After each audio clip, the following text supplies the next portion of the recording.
नमस्कार, मैं हूं अंजू पंकज। बहुत बहुत स्वागत है आप सबका। दिल्ली के सीएम अरविंद केजरीवाल को फिलहाल तिहाड़ जेल के अंदर ही रहना होगा। गुरुवार को सुप्रीम कोर्ट से उन्हें उम्मीद थी कि जमानत मिल जाएगी सीबीआई के मामले में, लेकिन सुप्रीम कोर्ट ने दोनों पक्षों की दलीलें सुनी और उसके बाद फैसला सुरक्षित रख लिया। अरविंद केजरीवाल सीबीआई के मामले में जमानत के साथ साथ उन्होंने सीबीआई की गिरफ्तारी को चुनौती भी दी थी। इन दोनों याचिकाओं पर सुप्रीम कोर्ट में गुरुवार को सुनवाई हुई, लेकिन राहत अरविंद केजरीवाल को नहीं मिल पाई।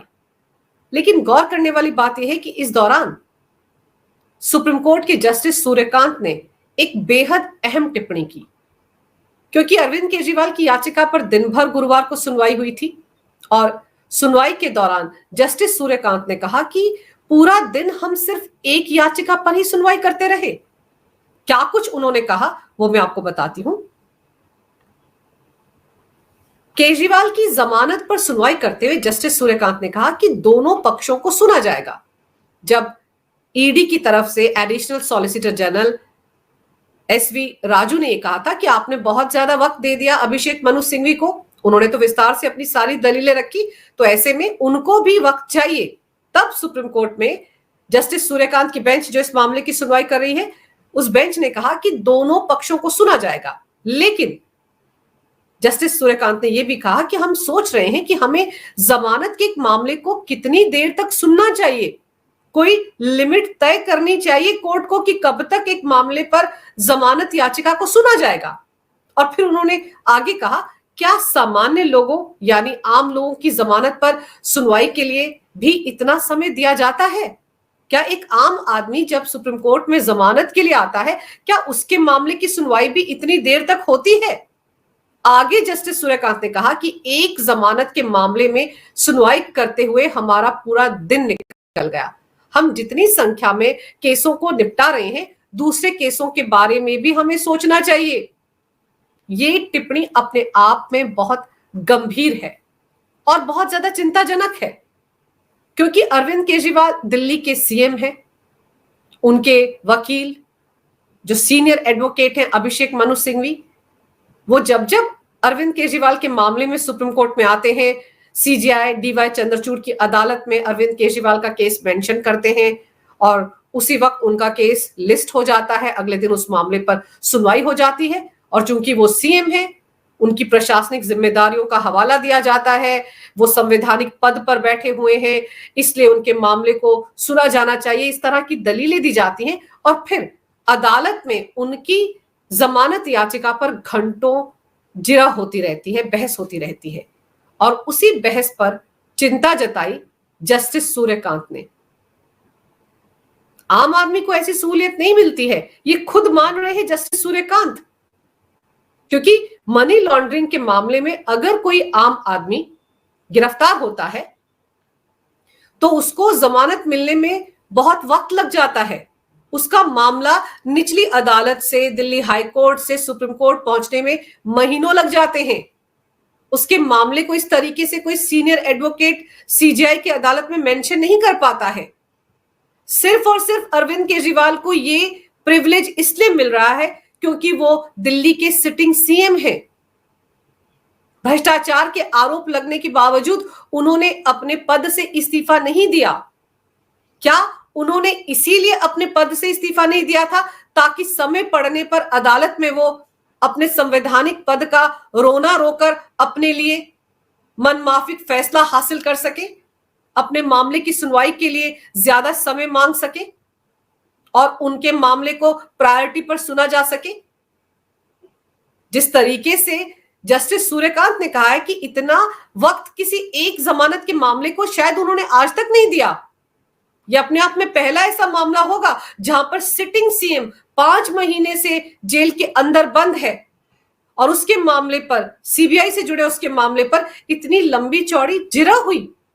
Additional solicitor general SV Raju, जो कि सीबीआई का पक्ष अदालत के सामने रख रहे थे, जब उन्होंने ये कहा था कि जितना समय अभिषेक मनु सिंघवी को अपनी दलीलें अदालत में रखने के लिए दिया जा रहा है, उतना समय उनको भी मिलना चाहिए।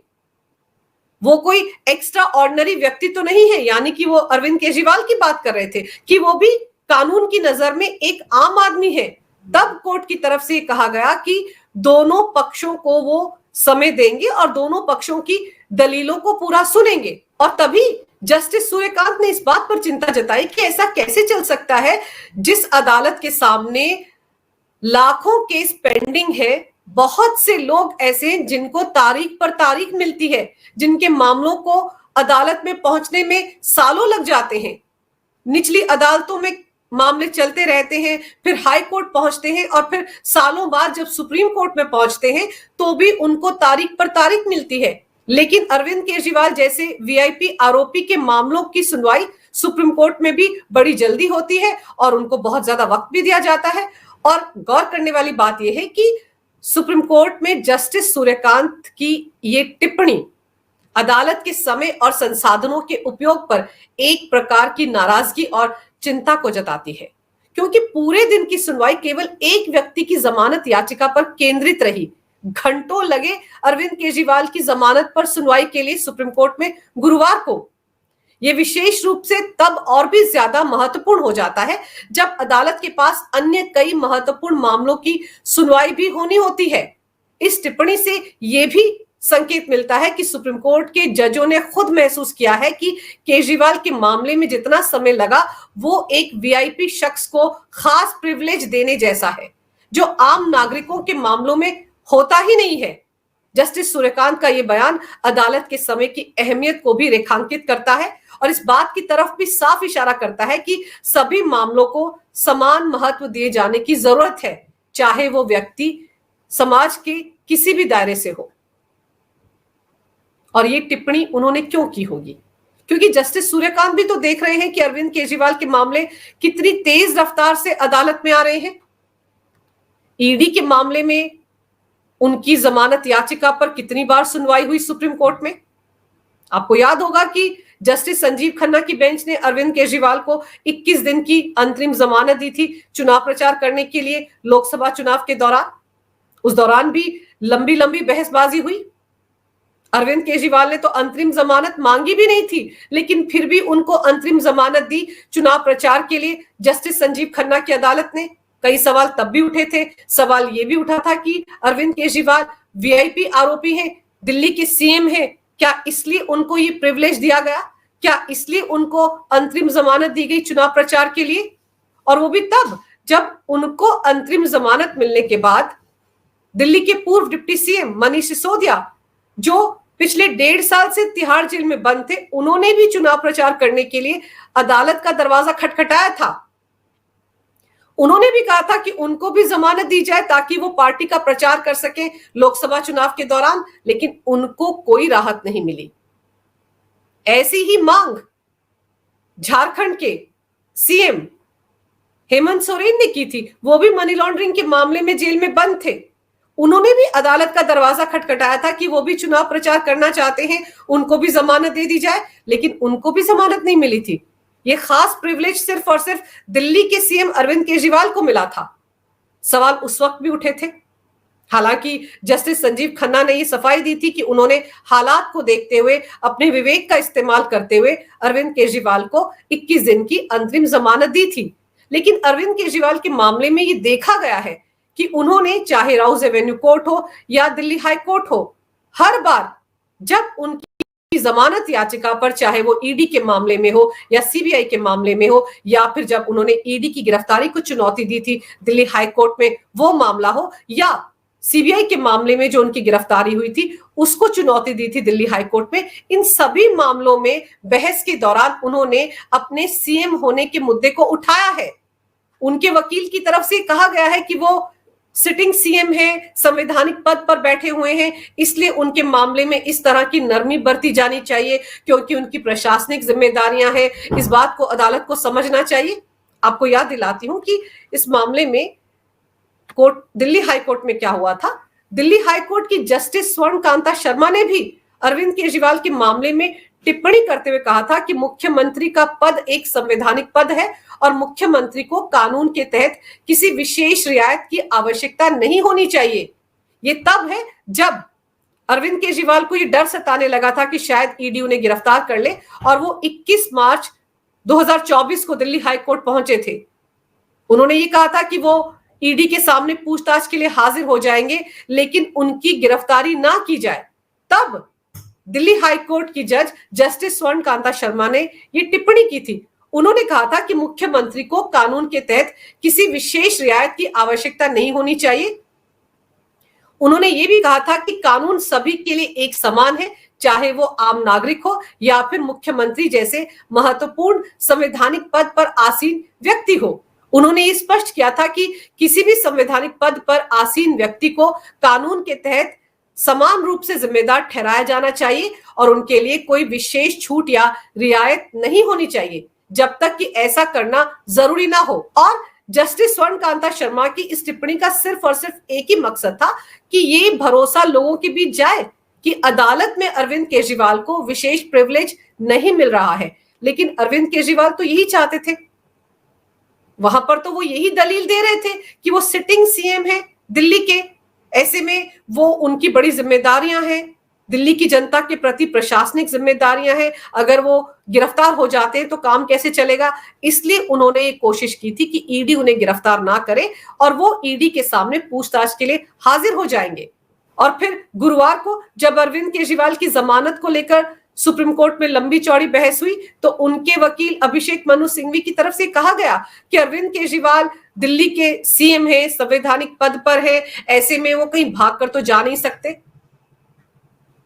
और फिर वो सबूतों के साथ छेड़छाड़ भी नहीं करेंगे, क्योंकि ईडी और सीबीआई दोनों की जांच पड़ताल पूरी हो चुकी है, चार्जशीट तक तैयार कर ली गई है, तो ऐसे में उनको जमानत मिल जानी चाहिए।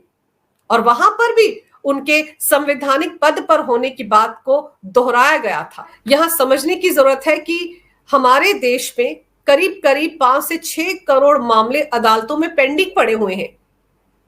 सितंबर 2023 तक एक आंकड़ा है जिसके हिसाब से सुप्रीम कोर्ट में लगभग 70,000 से ज्यादा मामले पेंडिंग हैं। हाई कोर्ट्स में, देश के अलग अलग हाई कोर्ट्स में कुल मिलाकर 58 लाख से ज्यादा मामले पेंडिंग हैं। और निचली अदालतों की अगर बात की जाए, जिला अदालतें हैं या दूसरी अदालतें हैं, उनमें लगभग 4 करोड़ से भी ज्यादा मामले पेंडिंग पड़े हैं। ये ऐसे मामले हैं जो सुनवाई के लिए तरस रहे हैं, तारीख के लिए तरस रहे हैं। निचली अदालतों के पास समय नहीं है इन मामलों की सुनवाई करने का। हाई कोर्ट में भी बड़ी मुश्किल से तारीख मिलती है, सुप्रीम कोर्ट की बात तो भूल जाइए। तो जिस देश में करोड़ों मामले पेंडिंग पड़े हुए हैं अदालतों में, उस देश में एक सिटिंग सीएम की याचिका पर विस्तार से सुनवाई हो रही है, घंटों से दिए जा रहे हैं जमानत याचिका पर सुनवाई के लिए, तो बाकी लोगों के साथ तो ये अन्याय है ना। बाकी लोग जो इंतजार कर रहे हैं कि उनके मामलों की सुनवाई सुप्रीम कोर्ट में हो, जस्टिस सूर्यकांत की अदालत में अरविंद केजरीवाल के अलावा किसी और मामले की सुनवाई गुरुवार को हो ही नहीं पाई, क्योंकि लंबी लंबी तहरीरें दी गई अभिषेक मनु सिंघवी की तरफ से, और जो तहरीरें वो अदालत के सामने रख रहे थे उनमें नया कुछ नहीं था। वो बार बार एक ही बात दोहराते हैं कि जब ईडी के मामले में पीएमएलए एक्ट की सेक्शन 45 के तहत अरविंद केजरीवाल को जमानत मिल चुकी है, तो फिर सीबीआई के मामले में जमानत क्यों नहीं मिल रही है। और फिर वो ये भी कहते हैं कि जब सिसोदिया को जमानत मिल गई, विजय नायर को जमानत मिल गई, के कविता को जमानत मिल गई, तो अरविंद केजरीवाल को जमानत क्यों नहीं मिल रही है। वो ये भूल जाते हैं कि ईडी और सीबीआई दोनों की चार्जशीट में अरविंद केजरीवाल को मुख्य साजिशकर्ता बताया गया है, मास्टरमाइंड बताया गया है शराब घोटाले का। और उनकी सीबीआई की तरफ से जो चार्जशीट राउज एवेन्यू कोर्ट में दायर की गई थी, उस पर अदालत ने संज्ञान ले लिया है। 11 सितंबर को अरविंद केजरीवाल को आरोपी के तौर पर अदालत में हाजिर होने के लिए कहा गया है। 5 और आरोपी हैं। आम आदमी पार्टी के एक और विधायक दुर्गेश पाठक का नाम भी है आरोपियों की लिस्ट में। तो अरविंद केजरीवाल जो कि शराब घोटाले के मास्टरमाइंड है, और ईडी और सीबीआई के हिसाब से अरविंद केजरीवाल को 100 करोड़ रुपए जो साउथ लॉबी से लिए गए थे उसके बारे में सारी जानकारी थी, उनके कहने पर ही सब कुछ हो रहा था। तो जब बाकी आरोपी छूट गए और अरविंद केजरीवाल को जमानत नहीं मिल रही है, तो इसका मतलब साफ है कि उनके ऊपर लगे हुए आरोप बेहद गंभीर हैं और ईडी और सीबीआई के पास उनके खिलाफ पुख्ता सबूत हैं। और यहां यह समझना भी जरूरी है कि अभिषेक मनु सिंघवी जो बार बार दलील देते हैं कि अरविंद केजरीवाल को ईडी के मामले में अंतरिम जमानत मिल गई है, उस मामले में भी अरविंद केजरीवाल को जमानत देने के साथ साथ सुप्रीम कोर्ट ने कड़ी शर्तें लगाई हैं। अरविंद केजरीवाल सचिवालय नहीं जा पाएंगे, अरविंद केजरीवाल मुख्यमंत्री कार्यालय नहीं जा पाएंगे, अरविंद केजरीवाल सीएम के तौर पर किसी फाइल पर दस्तखत नहीं कर सकते। ईडी के मामले में इन शर्तों के साथ उनको जमानत मिली है, यानी कि ईडी के मामले में जब भी वो बाहर आएंगे वो बिना पावर के सीएम होंगे, और सीबीआई के मामले में भी उन पर ऐसी शर्तें लगे या ना लगे, लेकिन ईडी के मामले में इन शर्तों का अरविंद केजरीवाल को पालन करना होगा। अभिषेक मनु सिंघवी की तरफ से कहा गया कि उनके ऊपर सैंक्शंस लगा दीजिए, रिस्ट्रिक्शंस लगा दीजिए, लेकिन उनको अंतरिम जमानत दे दीजिए। लेकिन अरविंद केजरीवाल की दिक्कतें कम होने का नाम नहीं ले रही हैं। अदालत खुद महसूस कर रही है कि अरविंद केजरीवाल के मामले में लंबी चौड़ी बहस होती है, ज्यादा समय लगता है। यहां गौर करने वाली बात यह है कि अरविंद केजरीवाल के मामले में जब से 21 मार्च से उनकी गिरफ्तारी हुई है, उसके बाद से लगातार वो कभी राउज एवेन्यू कोर्ट, कभी दिल्ली हाई कोर्ट, कभी सुप्रीम कोर्ट का दरवाजा खटखटा रहे हैं, कभी ईडी के मामले में, कभी सीबीआई के मामले में, और मोटी भारी भरकम फीस वो अपने वकीलों को दे रहे हैं। वो पैसा आखिर कहां से आ रहा है? लाखों रुपए जो हर सुनवाई पर अपने वकील को देते हैं, वो दिल्ली के टैक्स पेयर का पैसा है। और ये प्रिविलेज भी अरविंद केजरीवाल को इसलिए मिल रहा है क्योंकि वो सिटिंग सीएम है। अगर वो सीएम नहीं होते तो ये सारा पैसा उनको अपनी जेब से खर्च करना पड़ता। और ऐसा लगता है कि अरविंद केजरीवाल ने इसीलिए सीएम की कुर्सी नहीं छोड़ी। लेकिन अब इस मामले में, जो सीबीआई वाला मामला है, इसमें सुप्रीम कोर्ट ने दोनों पक्षों की दलीलें सुनने के बाद फैसला सुरक्षित रख लिया है, और कहा यही जा रहा है कि 10 सितंबर को सुप्रीम कोर्ट अपना फैसला सुनाएगा। अब सुप्रीम कोर्ट क्या फैसला सुनाता है, इस पर भी सबकी नजर है, क्योंकि सुनवाई के दौरान ये बात बार बार उठी। सीबीआई की तरफ से भी कहा गया कि अरविंद केजरीवाल एक्स्ट्रा ऑर्डिनरी व्यक्ति की तरह बिहेव कर रहे हैं, इसीलिए वो प्रोटोकॉल को, हायरार्की को फॉलो नहीं कर रहे हैं। सीबीआई के मामले में भी उनको सबसे पहले जमानत के लिए ट्रायल कोर्ट जाना चाहिए था, उन्होंने ऐसा नहीं किया। वो सीधे दिल्ली हाई कोर्ट पहुंच गए और उसके बाद सुप्रीम कोर्ट पहुंच गए, और उनको सीबीआई के मामले में जमानत के लिए निचली अदालत में जाना चाहिए। तो क्या पता, जब 10 सितंबर को सुप्रीम कोर्ट अपना फैसला सुनाएगा तो हो सकता है अरविंद केजरीवाल को कह दिया जाए कि आप जमानत के लिए निचली अदालत में जाएं, वहां पर सबसे पहले जमानत की याचिका लगाएं। कुछ भी हो सकता है, लेकिन इतना जरूर है कि सीबीआई के मामले में अरविंद केजरीवाल को जमानत मिलने में जितनी देरी हो रही है, उससे उनकी उतनी ही मुश्किलें बढ़ रही हैं। अगर आपको ये वीडियो अच्छा लगे तो कृपया इसे लाइक करें, शेयर करें। अगर आप पहली बार मेरे चैनल पर आए हैं तो कृपया मेरे चैनल को सब्सक्राइब करना ना भूलें। मेरे चैनल को अपना पूरा सहयोग दें। ये वीडियो देखने के लिए बहुत बहुत धन्यवाद। नमस्कार। भारत माता की जय हो। वंदे मातरम और जय श्री राम।